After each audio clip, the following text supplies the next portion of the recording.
Hello, आज आम्ही बनवणार आहोत मूग फ्राय. तर यासाठी मी वापरलेले आहेत मोड आलेले मूग.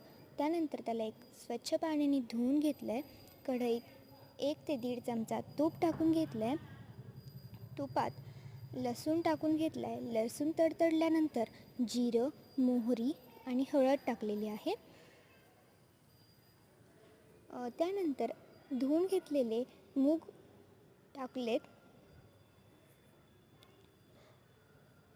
मुगांवरती चवीप्रमाणे मीठ टाकलं आहे. सर्व काही मिक्स करून घेतलं आहे. 3 ते 4 मिनिट